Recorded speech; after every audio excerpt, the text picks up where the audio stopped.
Good morning friends आप सभी का आपके अपने चैनल गुप्ता जी की पाठशाला में वेलकम है। फ्रेंड्स आज है 25 जुलाई 2025 और आज के बनने वाले सभी करंट अफेयर्स की यहाँ चर्चा करेंगे। लेकिन उससे पहले 24 जुलाई 2025 के करंट अफेयर्स का क्विक रिवीजन करते हैं फ्रेंड्स। पहला क्वेश्चन देखते हैं फ्रेंड्स रिवीजन का, किस दिन राष्ट्रीय प्रसारण दिवस मनाया जाता है? तो इसका आंसर हो जाएगा फ्रेंड्स 23 जुलाई को। तो प्रतिवर्ष 23 जुलाई को राष्ट्रीय प्रसारण दिवस मनाया जाता है फ्रेंड्स यह दिवस जो है 23 जुलाई 1927 ईस्वी को रेडियो प्रसारण शुरू होने की याद में मनाया जाता है फ्रेंड्स। अगला क्वेश्चन है फ्रेंड्स, हाल ही में किस राज्य ने संयुक्त राष्ट्र विकास कार्यक्रम के साथ आपदा प्रबंधन के लिए समझौता किया है? तो इसका आंसर हो जाएगा उत्तर प्रदेश ने। अगला क्वेश्चन है फ्रेंड्स, किस शहर में भारत के सबसे बड़े हरित हाइड्रोजन संयंत्र का अनावरण किया गया है? तो इसका आंसर हो जाएगा फ्रेंड्स पानीपत। अगला क्वेश्चन है फ्रेंड्स, हाल ही में किसने डिजिटल गवर्नेंस के लिए WSIS चैंपियन अवार्ड 2025 जीता है? तो इसका आंसर हो जाएगा मेरी पंचायत, और यह पंचायती राज मंत्रालय का ऐप है फ्रेंड्स, मेरी पंचायत ऐप। अगला क्वेश्चन है फ्रेंड्स, भारतीय अंतरिक्ष अनुसंधान संगठन इसरो ने किसके साथ मिलकर निसार पृथ्वी अवलोकन उपग्रह को विकसित किया है, जिसे 30 जुलाई 2025 को लॉन्च किया जाएगा? तो इसका आंसर हो जाएगा नासा। तो नासा और इसरो ने मिलकर के निसार पृथ्वी अवलोकन उपग्रह को विकसित किया है, और इसका निसार का पूरा नाम है friends NASA ISRO aperture radar. अगला क्वेश्चन है फ्रेंड्स, भारत का पहला बेअदबी विरोधी विधेयक 2025 किस राज्य में पेश किया गया है? तो इसका आंसर हो जाएगा पंजाब, और यह विधेयक इसलिए लाया गया है ताकि विभिन्न धर्मों के धर्म ग्रंथों को अपमानित करने से रोका जा सके फ्रेंड्स। अगला क्वेश्चन है फ्रेंड्स, किस शहर में सुशासन प्रथाओं पर राष्ट्रीय सम्मेलन का आयोजन किया गया है? तो इसका आंसर हो जाएगा भुवनेश्वर। अगला क्वेश्चन है फ्रेंड्स, हाल ही में किस राज्य ने भारत का पहला खनन पर्यटन कार्यक्रम शुरू किया है? इसका आंसर हो जाएगा झारखंड। अगला क्वेश्चन है फ्रेंड्स, अंतर्राष्ट्रीय प्रकृति संरक्षण संघ यानी IUCN विश्व संरक्षण कांग्रेस 2025 कहाँ आयोजित की जाएगी? तो इसका आंसर हो जाएगा फ्रेंड्स अबू धाबी। अगला क्वेश्चन है फ्रेंड्स, हाल ही में इस्तांबुल में तुर्की द्वारा अनावरण की गई पहली हाइपरसोनिक बैलिस्टिक मिसाइल कौन सी थी? तो इसका आंसर हो जाएगा टाइफून ब्लॉक 4 या टाइफून ब्लॉक 4 थी। अगला क्वेश्चन है फ्रेंड्स, बिल्स ऑफ लैंडिंग 2025 विधेयक किस औपनिवेशिक कानून को प्रतिस्थापित करना चाहता है, जिसने 169 वर्षों तक भारत में समुद्री शिपिंग दस्तावेजों को नियंत्रित किया है? तो इसका आंसर हो जाएगा फ्रेंड्स, आंसर है फ्रेंड्स भारतीय लैंडिंग अधिनियम 1856, इंग्लिश में हो जाएगा the Indian landing act 1856। Next question है फ्रेंड्स, हाल ही में भूकंप के कारण चर्चा में रहा कामचटका प्रायद्वीप किस देश में स्थित है? तो इसका आंसर हो जाएगा रूस। चलिए फ्रेंड्स, अब आज के करंट अफेयर्स की चर्चा करते हैं, यानी कि 25 जुलाई 2025 की करंट अफेयर्स की चर्चा करते हैं फ्रेंड्स। पहला क्वेश्चन है फ्रेंड्स, किस देश ने सहकारी क्षेत्र में दुनिया की सबसे बड़ी अनाज भंडारण योजना को शुरू किया है? इसका आंसर हो जाएगा फ्रेंड्स ऑप्शन ए भारत ने। तो फ्रेंड्स भारत ने सहकारी क्षेत्र में दुनिया की सबसे बड़ी अनाज भंडारण योजना को शुरू किया है। डिटेल्स देखते हैं फ्रेंड्स। देखिए, केंद्र सरकार ने सहकारिता क्षेत्र में विश्व की सबसे बड़ी अनाज भंडारण योजना को स्वीकृति दे दी है, और इसे एक पायलट प्रोजेक्ट के रूप में शुरू किया गया है।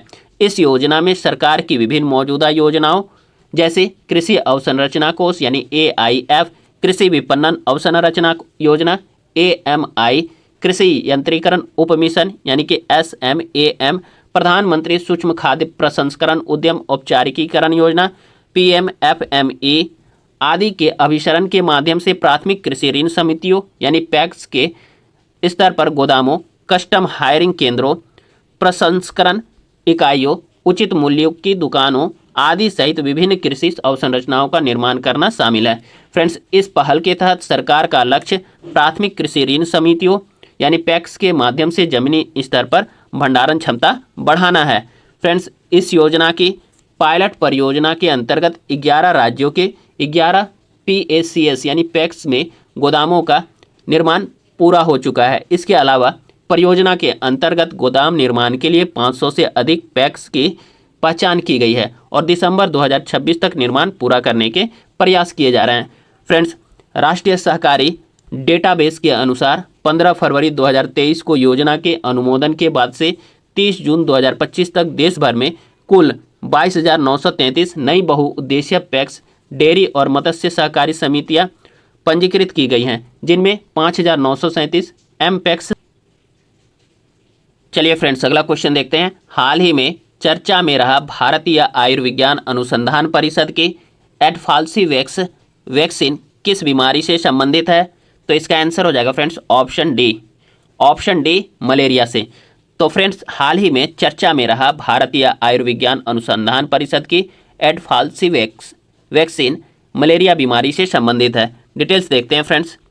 देखिए, भारतीय आयुर्विज्ञान अनुसंधान परिषद यानी कि ICMR प्लाज्मोडियम फाल्सीपेरम से लड़ने के लिए एडफाल्सीवैक्स नामक एक नया मलेरिया टीका विकसित कर रहा है।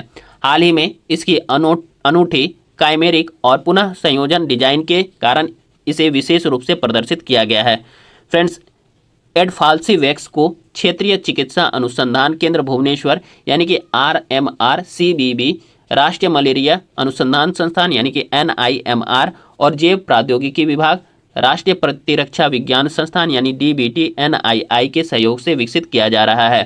फ्रेंड्स, इसके उत्पादन के लिए लेप्टोकोकस लैक्टिस एक सुरक्षित खाद्य ग्रेड जीवाणु का उपयोग किया जाता है। यह टीका मलेरिया परजीवी की पूर्व एरिथ्रोसाइटिक और यौन दोनों अवस्थाओं को लक्षित करता है। फ्रेंड्स, यह दोहरा लक्ष्य दृष्टिकोण व्यक्तिगत सुरक्षा और मच्छरों के संचरण में कमी दोनों प्रदान करता है। अगला क्वेश्चन है फ्रेंड्स, किस राज्य में जोग्राफेटस मेथेवी नामक एक नई तितली प्रजाति की खोज की गई है? इसका आंसर हो जाएगा फ्रेंड्स ऑप्शन बी, केरल में। तो फ्रेंड्स, केरल में जोग्राफेटस मेथेवी नामक एक नई तितली प्रजाति की खोज की गई है। डिटेल्स देखते हैं फ्रेंड्स। देखिए, जोग्राफेटस मेथेवी नामक एक नई तितली प्रजाति की खोज केरल राज्य में पश्चिमी घाट के निचले जंगलों में की गई है।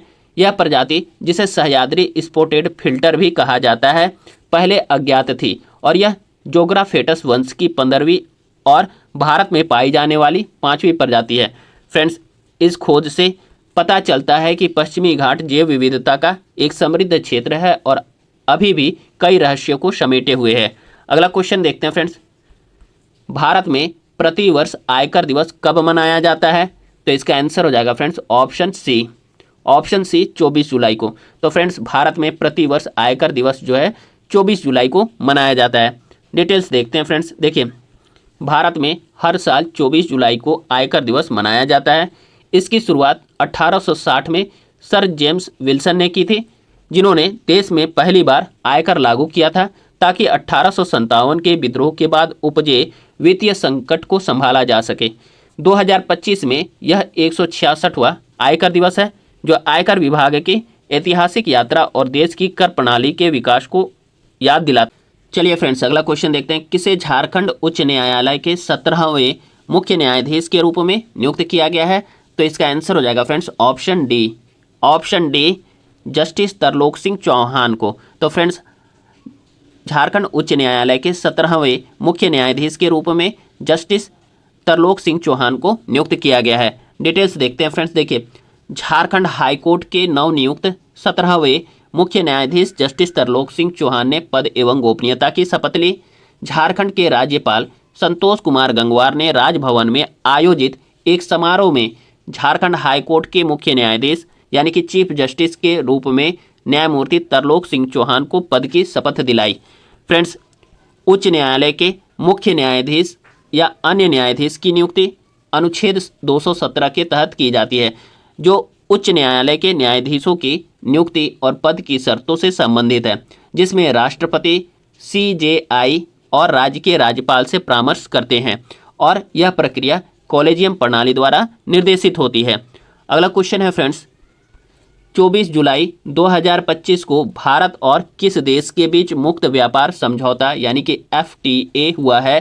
तो इसका आंसर हो जाएगा friends option A, United kingdom. तो फ्रेंड्स 24 जुलाई 2025 को भारत और यूनाइटेड किंगडम के बीच मुक्त व्यापार समझौता यानी कि FTA हुआ है। डिटेल्स देखते हैं फ्रेंड्स। देखिए 24 जुलाई 2025 को भारत और यूनाइटेड किंगडम ने एक ऐतिहासिक मुक्त व्यापार समझौता यानी कि फ्री ट्रेड एग्रीमेंट पर हस्ताक्षर किए हैं। यह समझौता ब्रेग्जिट के बाद दोनों देशों के लिए सबसे बड़ा द्विपक्षीय व्यापार सौदा माना जा रहा है। इस मौके पर प्रधानमंत्री नरेंद्र मोदी की यूके यात्रा के दौरान दोनों देशों के प्रधानमंत्री और वाणिज्य मंत्री भी मौजूद रहे। इस समझौते से द्विपक्षीय व्यापार को नई गति मिलने की उम्मीद है। अगला क्वेश्चन देखते हैं फ्रेंड्स। भारत को किस देश ने अपना सबसे बड़ा पाम ऑयल बीज आयातक घोषित किया है? तो इसका आंसर हो जाएगा ऑप्शन बी मलेशिया ने। तो देखिए फ्रेंड्स, भारत को मलेशिया ने अपना सबसे बड़ा पाम ऑयल बीज आयातक घोषित किया है। डिटेल्स देखते हैं फ्रेंड्स। देखिए भारत को मलेशिया ने अपना सबसे बड़ा पाम ऑयल बीज आयातक घोषित किया है। भारत घरेलू पाम तेल उत्पादन को बढ़ावा देने और आयात पर अपनी निर्भरता कम करने के लिए मलेशिया से पाम ऑयल बीजों का आयात बढ़ा रहा है। 2024 में भारत ने मलेशिया से 3.03 मिलियन टन पाम ऑयल का आयात किया, जो मलेशिया के कुल पाम ऑयल निर्यात का 17.9% है। फ्रेंड्स, चीन और यूरोपीय संघ के बाद भारत विश्व में वनस्पति तेल का तीसरा सबसे बड़ा उपभोक्ता है। भारत विश्व का नंबर 1 वनस्पति तेल आयातक है। मुख्य रूप से पाम ऑयल, सोयाबीन तेल और सूरजमुखी तेल का आयात करता है। देश अपनी वनस्पति तेल की जरूरत का लगभग 60% आयात करता है, जिससे यह आयात पर बहुत अधिक निर्भर है। फ्रेंड्स, भारत मुख्य रूप से इंडोनेशिया और मलेशिया से पाम ऑयल, अर्जेंटीना और ब्राज़ील से सोयाबीन तेल और यूक्रेन और रूस से सूरजमुखी तेल का आयात करता है। उच्च आयात निर्भरता वैश्विक मूल्य में उतार चढ़ाव के प्रति भेद्यता का कारण बनती है। फ्रेंड्स, पाम ऑयल के उत्पादन को बढ़ाने के लिए भारत सरकार ने एक योजना या एक मिशन की शुरुआत की थी, जिसका नाम है राष्ट्रीय खाद्य तेल पाम ऑयल मिशन यानी कि NMEOOP। तो अगस्त 2021 में घरेलू खाद्य तेल उत्पादन को बढ़ावा देने और आयात पर निर्भरता को कम करने के लिए यह मिशन शुरू किया गया था। फ्रेंड्स, पूर्वोत्तर राज्य और अंडमान और निकोबार द्वीप समूह में तेल हथेली की खेती के विस्तार पर केंद्रित है यह कार्यक्रम। फ्रेंड्स, सरकार ने इस पहल के लिए 11,040 करोड़ रुपए आवंटित किए हैं। अगला क्वेश्चन देखते हैं फ्रेंड्स, काफ़ी इंपॉर्टेंट है। कोडेक्स एलिमेंटेरियस कमीशन की स्थापना किन दो संगठनों द्वारा संयुक्त रूप से की गई थी?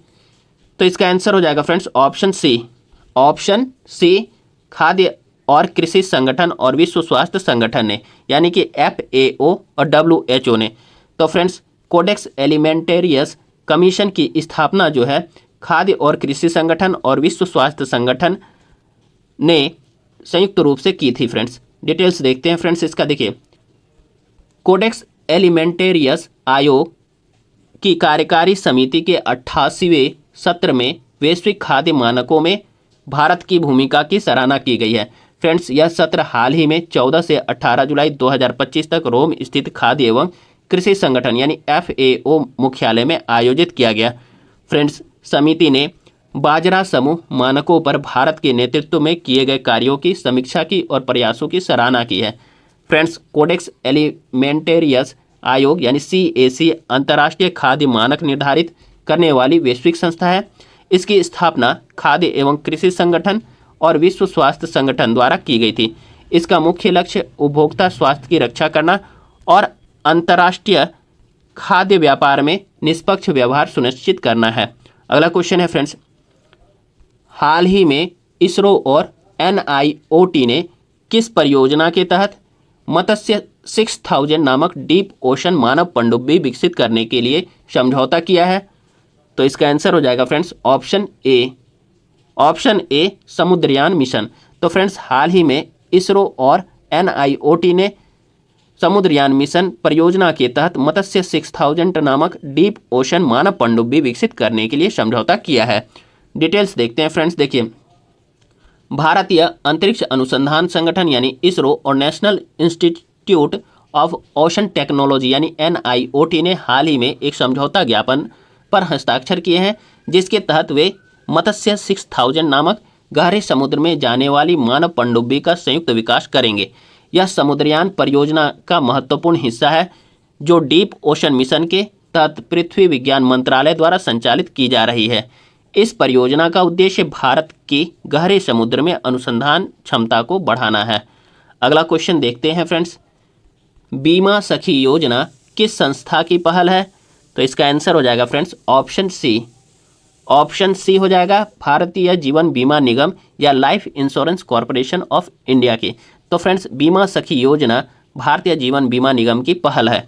डिटेल्स देखते हैं फ्रेंड्स। देखिए, भारतीय जीवन बीमा निगम यानी कि LIC ने हाल ही में ग्रामीण भारत में बीमा सखी योजना को बढ़ावा देने के लिए ग्रामीण विकास विभाग के साथ एक समझौता ज्ञापन पर हस्ताक्षर किए हैं। जुलाई 2025 में गोवा में आयोजित वित्तीय समावेशन सम्मेलन अनुभूति के दौरान इस समझौते पर हस्ताक्षर किए गए थे। फ्रेंड्स बीमा सखी योजना महिला सशक्तिकरण के लिए भारतीय जीवन बीमा निगम द्वारा शुरू की गई एक प्रदर्शन आधारित वजीफा योजना है। चयनित महिलाओं को 3 वर्षों के लिए प्रशिक्षण और मासिक वजीफा दिया जाता है। पहले वर्ष 7,000 रुपये, दूसरे वर्ष 6,000 रुपये और तीसरे वर्ष जो है 5,000 रुपये दिए जाते हैं। फ्रेंड्स इस योजना का लक्ष्य अगले 3 वर्षों में पूरे भारत में 2 लाख बीमा सखियों की नियुक्ति करना है। चलिए फ्रेंड्स अगला क्वेश्चन देखते हैं। जुलाई 2025 में शुरू किए जाने वाले राष्ट्रीय साइबर सुरक्षा अभ्यास भारत NCX 2025 का विषय क्या है? तो इसका आंसर हो जाएगा friends option A. Option A भारतीय साइबर स्पेस की परिचालन तैयारियों को बढ़ाना। इंग्लिश में हो जाएगा enhancing the operational preparedness of Indian cyber space. तो फ्रेंड्स जुलाई 2025 में शुरू किए जाने वाले राष्ट्रीय साइबर सुरक्षा अभ्यास भारत NCX 2025 का विषय है भारतीय साइबर स्पेस की परिचालन तैयारियों को बढ़ाना। डिटेल्स देखते हैं फ्रेंड्स। देखिए, राष्ट्रीय साइबर सुरक्षा अभ्यास भारत NCX 2025 का आधिकारिक उद्घाटन 21 जुलाई 2025 को हुआ। उपराष्ट्रीय सुरक्षा सलाहकार TV रविचंद्रन ने राष्ट्रीय रक्षा विश्वविद्यालय में कुलपति विमल N पटेल की उपस्थिति में इसका शुभारंभ किया है। फ्रेंड्स इस कार्यक्रम का आयोजन राष्ट्रीय सुरक्षा परिषद सचिवालय द्वारा RRU के सहयोग से किया जा रहा है। इसका विषय है भारतीय साइबर स्पेस की परिचालन तैयारियों को बढ़ाना। यह 2 सप्ताह के राष्ट्रीय साइबर अभ्यास के लिए साइबर सुरक्षा विशेषज्ञों, रक्षा बलों, नीति निर्माताओं और उद्योग जगत के नेताओं को एक साथ लाता है। यह महत्वपूर्ण बुनियादी ढांचा या ढांचे पर हमले, डीप फेक, API खामियों और स्वायत्त मेलवेयर जैसे वास्तविक दुनिया के खतरों का अनुकरण करता है। फ्रेंड्स चलिए फ्रेंड्स अगला क्वेश्चन देखते हैं। वारबर्ग पिनकस को RBI ने IDFC फर्स्ट बैंक में अधिकतम कितने प्रतिशत हिस्सेदारी खरीदने की मंजूरी दी है? तो इसका आंसर हो जाएगा friends option C. Option C 9.99% यानी कि 9.99%। तो फ्रेंड्स वारबर्ग पिनकस को RBI ने IDFC फर्स्ट बैंक में अधिकतम 9.99% हिस्सेदारी खरीदने की मंजूरी दी है। डिटेल्स देखते हैं फ्रेंड्स। देखिए, भारत की केंद्रीय बैंक यानी RBI ने वारबर्ग पिनकस को अपनी सहयोगी company Currant Sea investment BV के जरिए IDFC फर्स्ट बैंक में 9.99% तक की हिस्सेदारी खरीदने की मंजूरी दी है। इसके तहत वारबर्ग पिनकस लगभग 4,876 करोड़ रुपए या लगभग $587 मिलियन का निवेश करेगा। फ्रेंड्स 60 रुपये प्रति शेयर की दर से 81.27 crore compulsory convertible preference share खरीदेगा। फ्रेंड्स इससे पहले जून 2025 में प्रतिस्पर्धा आयोग यानी CCI ने भी इस सौदे को मंजूरी दी थी। अगला क्वेश्चन, चलिए फ्रेंड्स अगला क्वेश्चन देखते हैं। हाल ही में किस राज्य या केंद्र शासित प्रदेश ने खेलों में युवा सशक्तिकरण को बढ़ावा देने के लिए ओलंपिक और पैरालंपिक पदक विजेताओं के लिए नकद पुरस्कारों में वृद्धि की है? तो इसका आंसर हो जाएगा friends option B. Option B Delhi ने। तो फ्रेंड्स हाल ही में दिल्ली ने खेलों में युवा सशक्तिकरण को बढ़ावा देने के लिए ओलंपिक और पैरालंपिक पदक विजेताओं के लिए नकद पुरस्कारों में वृद्धि की है। डिटेल्स देखते हैं फ्रेंड्स। देखिए, दिल्ली सरकार ने खेल उत्कृष्टता और युवा सशक्तिकरण को बढ़ावा देने के लिए ओलंपिक और पैरालंपिक पदक विजेताओं के लिए नकद पुरस्कारों में उल्लेखनीय वृद्धि की है। यह निर्णय हाल ही में शुरू की गई मुख्यमंत्री खेल प्रोत्साहन योजना के तहत लिया गया है, जिसका उद्देश्य अंतर्राष्ट्रीय स्तर पर खेल प्रतिभाओं को पहचान दिलाना है और उन्हें पुरस्कृत करना है। पहले ओलंपिक स्वर्ण पदक विजेताओं को दिल्ली में 3 करोड़ रुपए मिलते थे, अब उन्हें 7 करोड़ रुपए मिलेंगे। फ्रेंड्स, अंतर्राष्ट्रीय खेल उपलब्धियों को पुरस्कृत करने के लिए पदक विजेताओं एथलीटों को सम्मानजनक कैरियर के अवसर प्रदान करना, युवाओं विशेषकर शहरी क्षेत्रों में के बीच खेल भागीदारी को बढ़ावा देना है इसका मुख्य उद्देश्य। फ्रेंड्स, अगला क्वेश्चन है फ्रेंड्स, किस देश ने हाल ही में यूनेस्को से बाहर होने की घोषणा की है? तो इसका आंसर हो जाएगा फ्रेंड्स ऑप्शन सी अमेरिका ने। तो फ्रेंड्स, हाल ही में अमेरिका ने यूनेस्को से बाहर होने की घोषणा की है। डिटेल्स देखते हैं फ्रेंड्स। देखिए, हाल ही में संयुक्त राज्य अमेरिका ने यूनेस्को से बाहर निकलने की घोषणा की है। यह निर्णय 2026 के अंत से प्रभावी होगा। अमेरिका ने इसके पीछे यूनेस्को में इजरायल के खिलाफ कथित पक्षपात और विभाजनकारी मुद्दों को बढ़ावा देने का आरोप लगाया है। अगला क्वेश्चन है फ्रेंड्स, जादूगरों के लिए ऑस्कर जीतने वाली पहली भारतीय कौन बन गई हैं? तो इसका आंसर हो जाएगा फ्रेंड्स ऑप्शन सी सुहानी शाह। तो फ्रेंड्स, जादूगरों के लिए ऑस्कर जीतने वाली पहली भारतीय सुहानी शाह बन गई हैं। डिटेल्स देखते हैं फ्रेंड्स। देखिए, भारतीय प्रदर्शन कलाओं के लिए एक ऐतिहासिक उपलब्धि के रूप में राजस्थान की मनोरोगी सुहानी Shah federation international des societies magics यानी FISM में बेस्ट मैजिक क्रिएटर 2025 पुरस्कार जीतने वाली पहली भारतीय बन गई हैं, जिसे जादूगरों के लिए ऑस्कर के रूप में जाना जाता है। यह पुरस्कार इटली के टोरिनो में आयोजित प्रतिष्ठित FISM विश्व चैंपियनशिप में जादू की ऑनलाइन श्रेणी में उनकी उत्कृष्टता को मान्यता देते हुए प्रदान किया गया है। Friends, FISM world championship of magic federation international des societies magics द्वारा हर 3 साल में आयोजित एक अंतर्राष्ट्रीय प्रतियोगिता है। 1948 में स्थापित FISM को जादूगरों के लिए सर्वोच्च वैश्विक मंच माना जाता है, जो मंच जादू, क्लोज अप जादू और ऑनलाइन जादू जैसी कई श्रेणियों में सर्वश्रेष्ठ प्रतिभाओं का प्रदर्शन करता है। अगला क्वेश्चन है friends, green gold the Neem pharmacy नामक किताब किसके द्वारा लिखी गई है, जिसे हाल ही में लॉन्च किया गया है? तो इसका आंसर हो जाएगा फ्रेंड्स ऑप्शन सी विश्वरूप राय चौधरी के द्वारा। तो friends, green gold the Neem pharmacy नामक किताब विश्वरूप राय चौधरी के द्वारा लिखी गई है, जिसे हाल ही में लॉन्च किया गया है। डिटेल्स देखते हैं फ्रेंड्स। देखिए, नई दिल्ली में प्रतिष्ठित श्री फोर्ट ऑडिटोरियम में एक ऐतिहासिक आयोजन में इस पुस्तक का विमोचन किया गया। भारत के प्रमुख स्वास्थ्य नवोन्मेषक डॉक्टर विश्वरूप राय चौधरी द्वारा लिखित बहुचर्चित पुस्तक green gold the Neem pharmacy का औपचारिक विमोचन किया गया यहाँ पर। फ्रेंड्स, यह आयोजन भारत और वियतनाम के बीच स्वास्थ्य, सांस्कृतिक और वैकल्पिक चिकित्सा सहयोग का एक जीवंत उदाहरण बनकर सामने आया। फ्रेंड्स, आज का सेशन यहीं समाप्त होता है। फ्रेंड्स, थोड़ा सा अपसेट है, ठीक है। और फ्रेंड्स, आप लोग गुप्ता जी की पाठशाला यूट्यूब चैनल को सब्सक्राइब कीजिए, वीडियो को लाइक कीजिए, अधिक से अधिक शेयर कीजिए और कमेंट कीजिए। फ्रेंड्स, धन्यवाद। Have a great day.